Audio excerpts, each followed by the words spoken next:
کیا حال ہے میرے عزیز طالب علموں؟ مجھے امید ہے کہ آپ اللہ تبارک و تعالیٰ کے فضل و کرم سے بخیر ہوں گے۔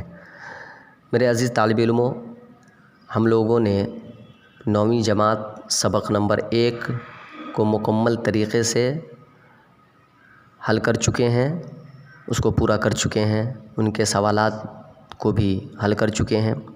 آج ہم اس ویڈیو میں سبق نمبر 2 بہادر شاہ کا ہاتھی، جس کے مصنف میر باقر علی دہلوی ہے، اس کے بارے میں پڑھیں گے۔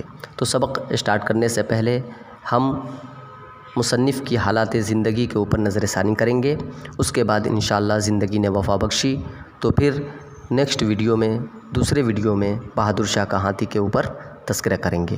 تو چلیے اسٹارٹ کرتے ہیں۔ بسم اللہ الرحمن الرحیم۔ اللہ کے نام سے شروع جو نہایت مہربان زیادہ رحم والا۔ میر باقر علی دہلوی۔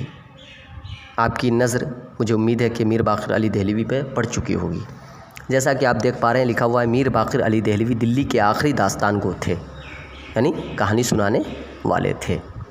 اور آخری آپ سے سوال کیا جا سکتا ہے کہ دلی کے آخری داستان گو کون تھے؟ تو آپ کیا کہیں گے؟ میر باقر علی دہلوی۔ وہ داستان سنانے دور دور جاتے تھے، راجاؤں اور نوابوں کے دربار میں بلائے جاتے تھے۔ وہ ریاست پٹیالہ میں داستان سنانے کے لیے ملازم بھی رہے۔ دیکھیے کتنی پوائنٹ لیبل باتیں ہیں، یعنی آج کوئی ملازم مطلب نوکر کو بولتے ہیں، جس کو نوکری حاصل مل گئی وہ ملازم ہو گیا۔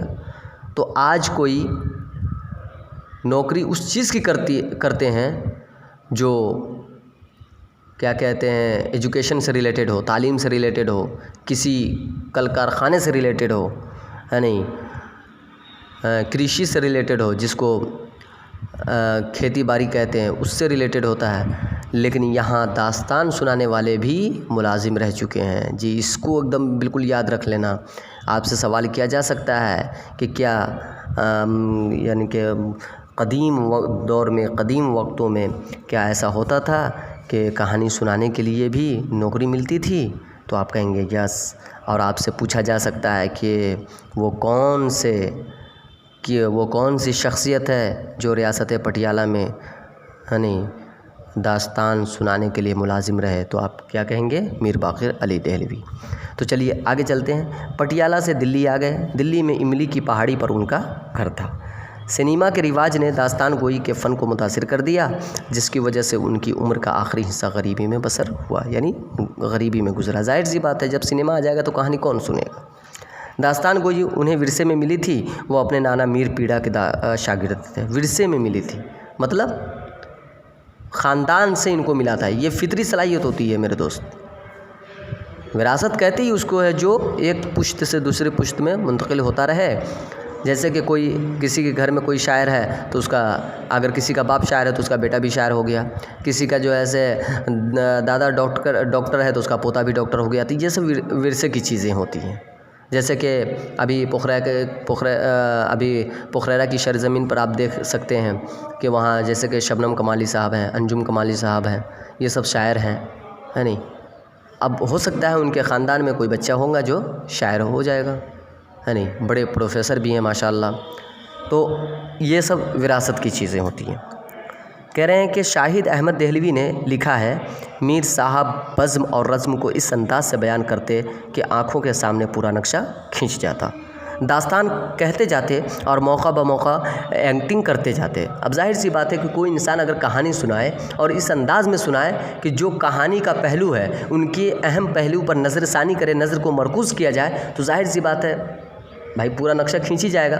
جیسے کہ آپ مان لو کہ کوئی بادشاہ کی کہانی سنا رہا ہے اور اس بادشاہ کی آواز بالکل ہی کڑکدار ہو اور سنانے والا بھی کڑکدار آواز میں بولے، پھر اس کے بعد اس کے وزیر کی باتیں جو اس کہانی میں پیش کی جائے، اس کا وزیر جیسا بھی ہو، اس کی شکل و شباہت جیسی بھی ہو، ان کا پہناوا اوراوا جیسا، ان سب کو اگر کہانی گو یعنی داستان گو اگر اس ساری چیز کو پیش کرتا ہے یعنی ناظرین کے سامنے تو ظاہر سے ناظرین یا سامعین کے سامنے تو ظاہر سی بات ہے کہ پورا نقشہ کھینچ ہی جائے گا۔ تو میر باقر علی دہلوی کے اندر یہ ساری چیزیں موجود ہے جو اگلے لائن میں آپ آگے پڑھیں گے۔ یہ کہا جا رہا ہے کہ داستان کہتے جاتے اور موقع بموقع ایکٹنگ کرتے جاتے۔ بالکل صحیح بات ہے۔ ہر علم کا انہوں نے باقاعدہ مطالعہ کیا تھا۔ بڑھاپے میں ناقدری اور قسم پرسی کے ہاتھوں میر صاحب کو بڑی تکلیف پہنچی۔ میر باقر علی نے پاچی پڑوس، گاڑے خانے، ململ جاں کو طلاق دے دی اور مولا بخش ہاتھی کے نام سے کتابیں بھی لکھی تھیں۔ یہ ہے میر باقر علی کی کتابیں، پاچی پڑوس، گاڑے خاں ململ جاں کو طلاق دے دی اور مولا بخش ہاتھی کے نام سے کتابیں۔